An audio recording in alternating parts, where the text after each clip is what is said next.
오늘은 이제 마지막인 만큼 조금은 이제 강한 운동들, 어느 정도 기초 재활이 끝나고 나서 진행하실 만한 운동들로 준비를 했습니다. 자, 그래서 허리 부상 없이 근력을 기르는 방법과 원리에 대해서 이야기 드리겠습니다.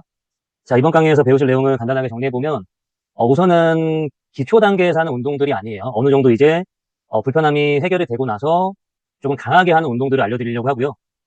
거기에 대해서 진행을 하려면은 이 신경근 조절이라고 하는 것과 신경 구동력이라고 하는 것의 이론을 알고 계신 것이 중요합니다. 여기에 대한 정의 설명을 좀 드리려고 하고, 그리고 이제 이 그립 강도와 전신 기능에 대한 것, 이것을 어떻게 활용할 것인지를 이야기를 드릴 거고요.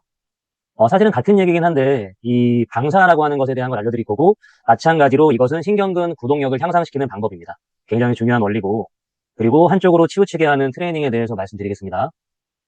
자, 코어 안정성의 정의 빠르게 이제 다시 한번 짚고 넘어가게 되면, 코어는 단순히 어느 국소 부위에 대한 근육들만 지칭하는 것이 아니고, 모든 자세 안정성을 조절하는 모든 근육계와 연조직을 포괄적으로 설명하는 용어다. 라는 것을 다시 한번 기억해 주시고요.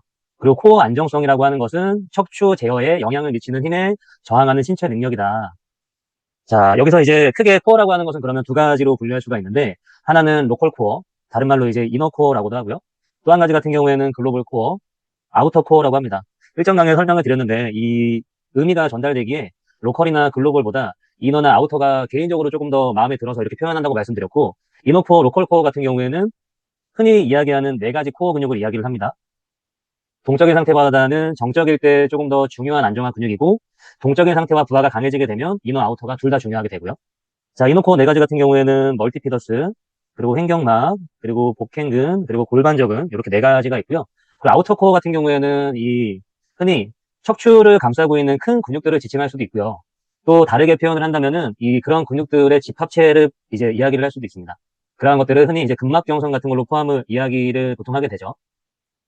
자, 그래서 이렇게 코어가 이렇게 나눠진다라는 것을 이제 기억해 주시고요.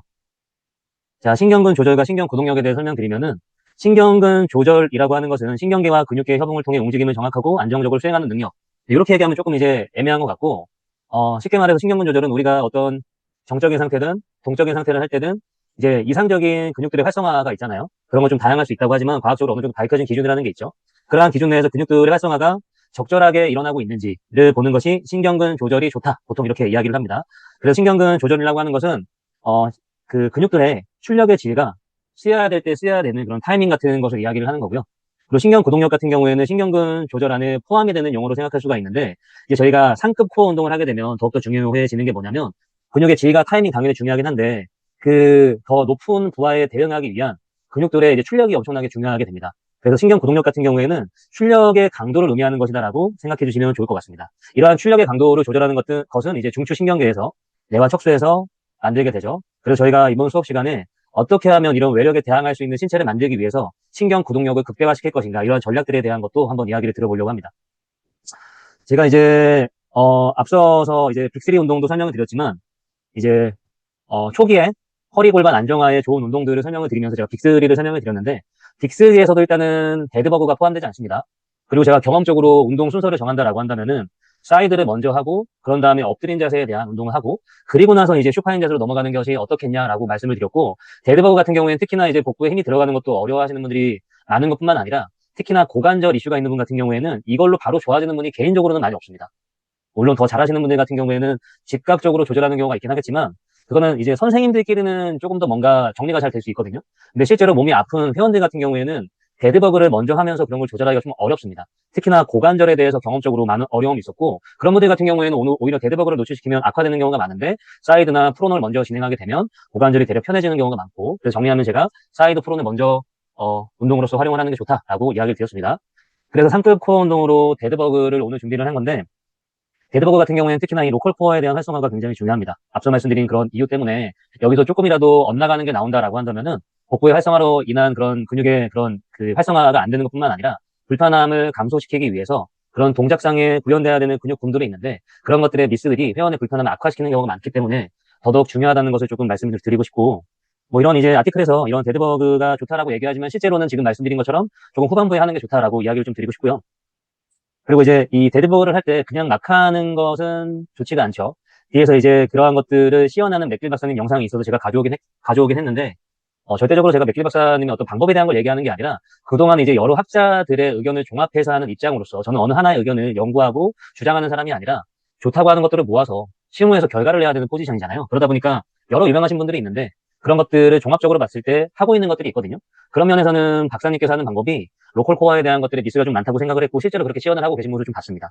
보통 어떤 것에 미스가 나냐면은 이렇게 복벽이 제대로 안정되지 못한 채권의 정렬을 보이면서 데드버그를 하게 되면 일반인들 같은 경우에는 그냥 허리가 아프다고 합니다. 근데 재미난 것이 이제 트레이너분들이나 운동을 많이 한 사람 같은 경우에는 자세가 좋지 않음에도 근육의 힘을 느끼고 이제 견딥니다. 그 정도 부하에서는. 굉장히 근데 일반인들 같은 경우에는 특히나 이제 허리, 골반, 통증, 재발 운동에 대한 것들을 저희가 나아가고 있는 건데 그런 사람 같은 경우에는 이렇게 되게 되면 당연히 허리가 아프다고 하는 경우가 많고 또 이렇게 하게 되면 호흡이 지금 일어날 때 복강과 흉강에서 일어나는 게 중요하다라고 했는데 이렇게 되게 되면 일단 호흡이 여기 밑으로 내려가지 못하고 있는 거잖아요. 그 위에서 호흡이 일어나게 될 거고 그럼 보조 호흡근들이 굉장히 또 많이 쓰이게 될 거고 저희가 원하는 결과가 나오지 않을 가능성이 굉장히 많습니다. 그렇기 때문에 이렇게 복벽이 안정된 모습을 하게 하는 게 중요하고 이러한 상태를 만들고 나서 데드버그를 하게 하는 게 중요하겠죠. 그래서 아래 같은 경우에는 이런 그 복벽들의 활성화가 잘 일어난 상태에서 운동을 하고 있는 모습을 보여줍니다. 뭐 이건 데드버그에 대한 모습은 아니긴 하지만 호흡이 제대로 이루어지지 않았을 때 이렇게 복부가 볼록하게 튀어나오는 모습도 많은 오류 중에 이제 하나가 됩니다. 자, 이 맥길 박사님이 쓰신 이제 논문 중에서 이제 데드버그를 소개하는 논문이 있는데 데드버그를 그냥 일반적인 방법으로 소개를 하는 게 아니라 약간의 탄성 훈련으로서 활용하는 방법을 설명하거든요. 거기에 대한 논문 내용을 가져왔고 그와 더불어서 실제로 이제 진행하시는 것들을 한번 보여드리려고 합니다. 여기 나와 있는 사진 같은 경우에는 이 맥길 박사님은 이제 엘리트 선수들의 이제 허리 재활에 대한 것들을 굉장히 많이 했는데 파워리프터들에 대한 허리 재활도 굉장히 많이 하셨습니다. 그래서 이제 그분이 이제 관리했던 세계 챔피언 분이시고 이분은 이제 실제로 허리가 체압으로 안 좋다가 박사님의 재활을 토대로 이제 좋아져서 2년 만에 이제 세계 챔피언을 다시 하게 되는 그런 이제 내용인데 그분이 실제로 운동하는 과정을 이제 동영상으로 담은 거거든요.